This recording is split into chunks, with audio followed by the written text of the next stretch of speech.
Hello everyone, I am the Lore Explorer and this is Outer Wilds. Today's video will be a bit different than usual. Rather than coming up with a theory or trying to explain some great in-game mystery, I want to take a look at the ultimate mystery. Why hasn't Outer Wilds taken the entire gaming community by storm by now? As always, this video will contain spoilers for Outer Wilds. Outer Wilds has won at least 6 awards for being just awesome. They've obviously and deservedly received a lot of respect throughout the game development community. And the devs of Outer Wilds has said that they've got a better reception than they really had come to expect after a cult following of the original alpha of Outer Wilds. But I honestly don't believe the way it was received in the gaming community in any way represents how amazing it is. It definitely didn't match up to what you'd expect from a game that won so many awards either before or very close to the official release. Now, I'm not very educated about this topic, but I think a big initial factor for the underwhelming reception was the Epic exclusivity on PC. If I hadn't already downloaded the Epic Game Store for Metro Exodus and its ray tracing, I wouldn't have known about Outer Wilds for a while. And when I eventually saw it, I still wouldn't have downloaded the Epic Game Store just to buy it. And by the time it finally got to Steam, a lot of the initial word of mouth, hype had died. It likely would have fell off my radar by then. But like I said, I'm not economically educated, I'm not a video game sales analyst or anything like that, but let's just head to Steam and get a sense for the player base. Okay, so, at the time of writing this, 419 people were playing Outer Wilds on Steam. Now, let's compare that to Fallout New Vegas, an almost 10-year-old game. At the time of writing this, it had over 3,900 people in-game playing. We can begin to see maybe what kind of effect Epic exclusivity may have had. In fact, while checking the stats on the community page on Steam, one of the posts there was about how they didn't want to buy it because it used to be an Epic exclusive game, and their ethics prevented them from buying it. I'm not sure why, but to some people, Epic exclusivity is just a huge deal. Deep down though, I believe there has to be a more substantial reason why the game didn't take off as much as it should have in my eyes. And the conclusion I came to is sort of interesting to me. I think that a lot of the reasons people don't enjoy Outer Wilds are the exact reasons I love it so dang much. At its heart, Outer Wilds is an open solar system exploration puzzle game that focuses on the mystery of an ancient species of alien called the Nomai. When the game starts, we have to talk to one person, then the mystery reveals itself, and no one tells you what to do. There are no quests, no map markers to point you where to go, not a single thing urging you to go out and investigate aside from your intrigue. I genuinely enjoy the freedom and very subtle hints on maybe where to start that Outer Wilds presents us. But I can see how people may be a little overwhelmed by all of that. There are 6 planets and a few auxiliary locations spread throughout the solar system, with no characters really telling you or encouraging us to go to any of them. It seems only natural for the player to say, what? I must have hit a dead end. I don't know what to do right now. Or, even if they do go explore on their own and find something, they will inevitably run into a puzzle they can't solve.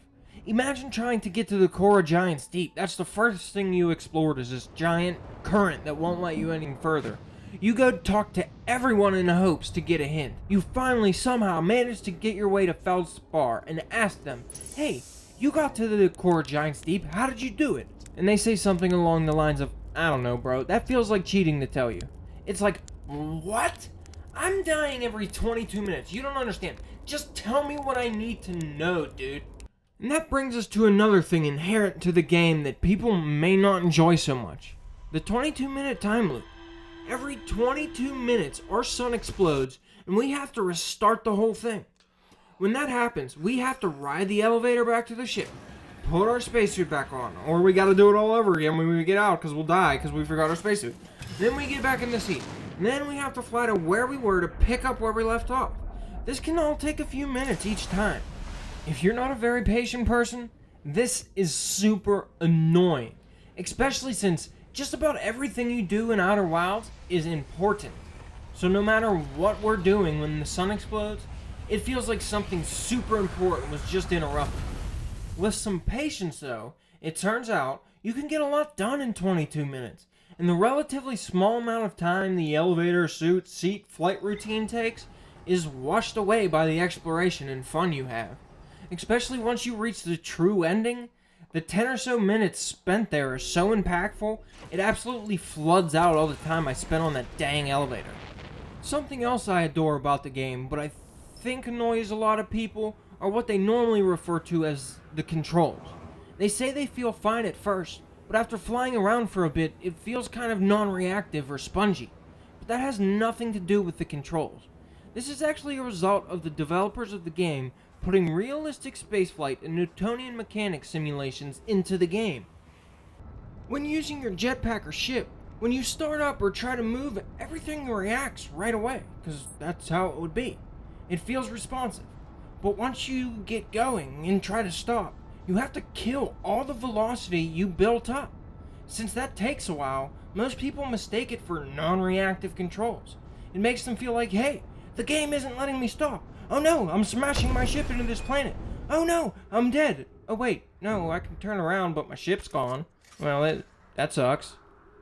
One of the biggest problems for the game is something I found challenging, but extremely rewarding. Again, it's sort of inherently a giant puzzle. It's a giant, moving puzzle spread throughout an entire solar system, and it's really hard to try to keep the whole thing in your head at one time. And no, yeah, the sun explodes every 22 minutes trying to distract you from that. This makes things near impossible, so the devs added a computer in your ship to combat this. But since no one tells you about it, it's pretty easy to overlook. I discovered the computer pretty early, but I know from personal experience there are a ton of people that have gotten stuck somewhere, and they are terribly frustrated due to that, but all the while, they know the answer to the puzzle. They just learned it super early on, and it's just not coming to mind, man. I'll give you a personal example. The Tower of Quantum Knowledge on Brittle Hollow.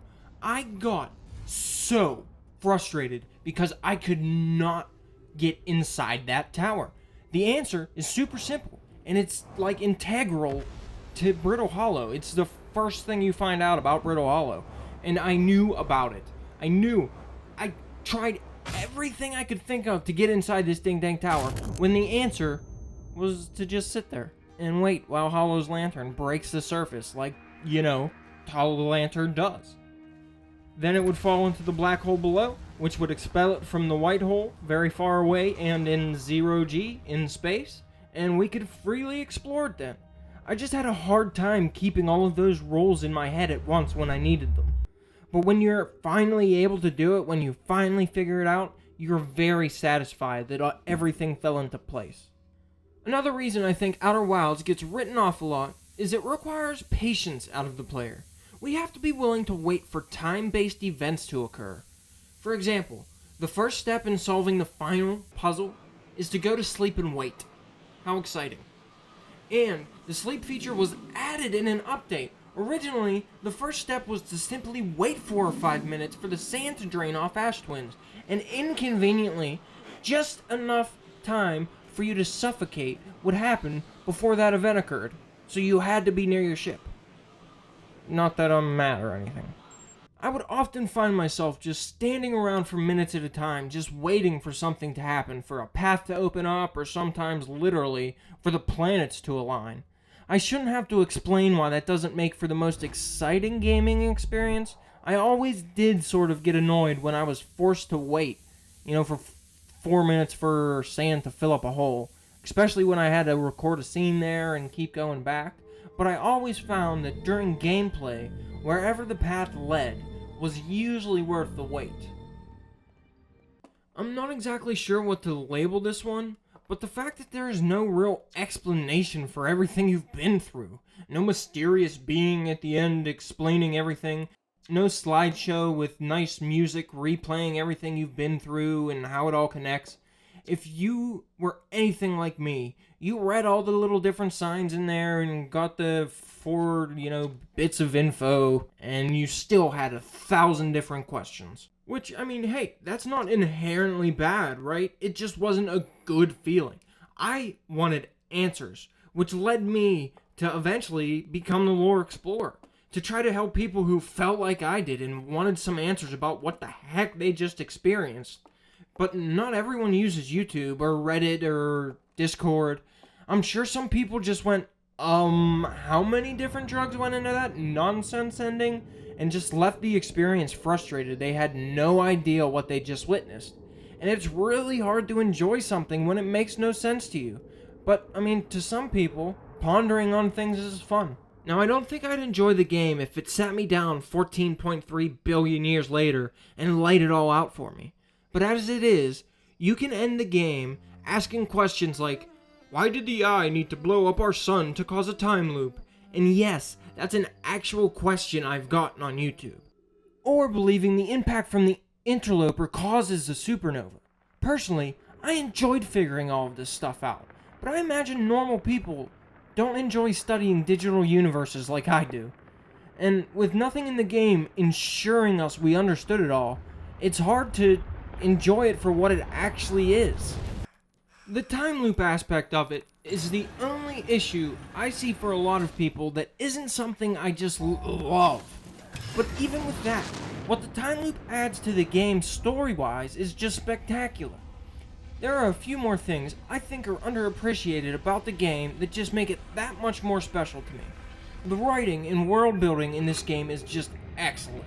Within a single location and a few paragraphs, the writers are able to tell the complete story of what happened there, and it's just something special. Outer Wilds is literally the only game in which I wanted to read everything I could possibly find.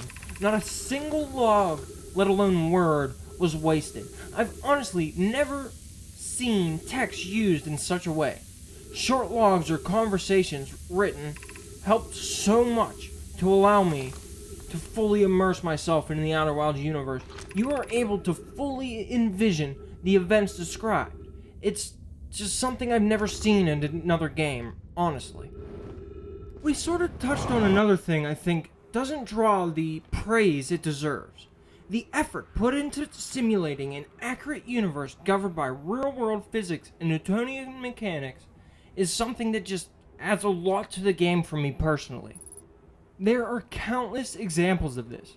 They have even accounted for the Doppler effect with red and blue shifting in the atmospheres of planets.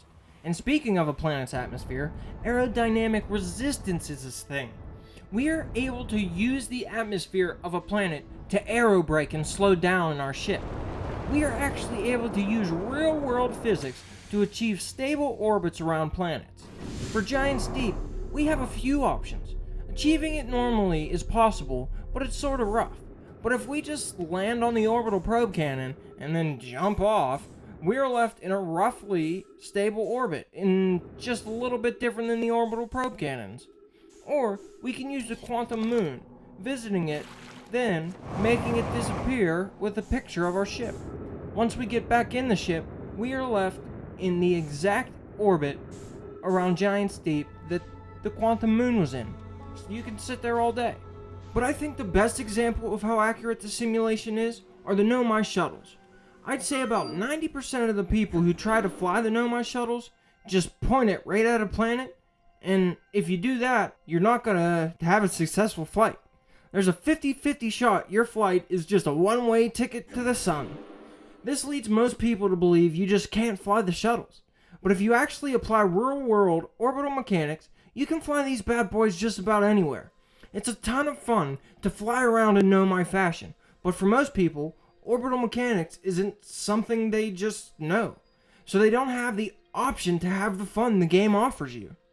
By now, the keen observer may be saying, well, Lore Explorer, a lot of these reasons fall on the player and not the game developers. And yes, you're right. They have to be patient, they have to be, inquisitive and take the initiative to go explore without being told where to go. They have to be smart enough to keep an entire solar system and all of its rules in their head all the time, because if they don't, one little piece of info may be the key they need to solve the puzzle. And then to appreciate all the finer details, the player has to have some foreknowledge of physics and how the real universe works to really appreciate the game. Now that may sound pretentious, but let's take the stars we see that fill the night sky in Outer Wilds for example. When we wake up, we see they're all there, a sky full of bright stars. But after exploring for a while, we notice all of these stars are going supernova and blinking out one by one. Our common senses, namely sight, is telling us that these stars are currently blowing up. But the light emitted from those supernova takes time to travel to us. Here on Earth, the closest actual star is 4.2 light years away, meaning it takes 4.2 years for the light from that star to reach us. If we were to see it explode tonight, that means it went supernova 4.2 years ago. If we apply the same logic to the game, the stars we are seeing are likely already long gone. The light we see from those stars just took time for them to reach us on Timberhearth. That means that almost definitely from the second we wake up, our sun is the last sun in the universe. It's not that people don't know that light takes time to travel, we just don't instinctively factor it in when we actually see things like stars blowing up. It's not a big deal and doesn't affect the gameplay in any way, but it's just another example of that underrated or underappreciated detail in the game just going unnoticed by most people. I don't want to sound like those dingbats that say you need a high IQ to understand Rick and Morty, but in the case of Outer Wilds, I think it may actually help you appreciate the game a bit more. You'll notice most of the stuff I've mentioned is just no fault of the developers. Maybe their mother company with the epic exclusivity, but a lot of it falls on the player to just be smart and inquisitive and, kind of take it upon themselves to go explore the universe, as they'd likely want to do in real life. Now, I could talk probably for hours about why Outer Wilds is underrated, but to wrap it all up and to state it simply, a lot of it just falls on the player. I think a lot of the concepts put in the game just aren't common knowledge, or they actively fight common sense, which scientific concepts seem to do. We see that star explode right now, so our senses tell us that it's exploding, but really it exploded 10 years ago. Unfortunately, science and reality is under no obligation to make sense to us. This may make it a bit tough to appreciate, but those that are able to have a very deep appreciation for it. I just wish more people could. The main reasons that I enjoy Outer Wilds are the scientific and philosophical aspects and concepts, and the effort put into depicting those hypothetical scientific scenarios. These are things I deeply enjoy pondering, and even before Outer Wilds came out. Quantum mechanics and supposition, is a copy of ourselves really us? Outer Wilds throws many questions like that at us. And really, I just made this video for fun as sort of a conversation starter with you guys. These are mostly the reasons I think Outer Wilds didn't outsell the latest mind-numbing shooter. I think it takes a bit of thinking and a bit of patience from the player to enjoy, when most people play video games to take a break from the whole thinking thing. But I want to hear why you guys think Outer Wilds is underrated and the reasons that you enjoyed it personally. For now, this is the Lore Explorer, just hoping enough people appreciated and bought the game for them to make an Outer Wilds 2. And I hope they don't change a thing about it to try to make it appeal to the masses and dumb it down a bit. That would seriously ruin it. If you have any thoughts, be sure to comment them below. I make sure to read every comment and respond to as many as I can. If you enjoyed the video, be sure to like it, and if you want to keep up with my content, be sure to subscribe and hit the bell to be notified when my next video comes out. Or, you can join the Lore Explorer Discord, which is a pretty cool community, and I update it manually as each video comes out. You can find the link to the Discord in the description below. But mostly, I just want to say thanks for watching the video, and I hope to see you in the next one.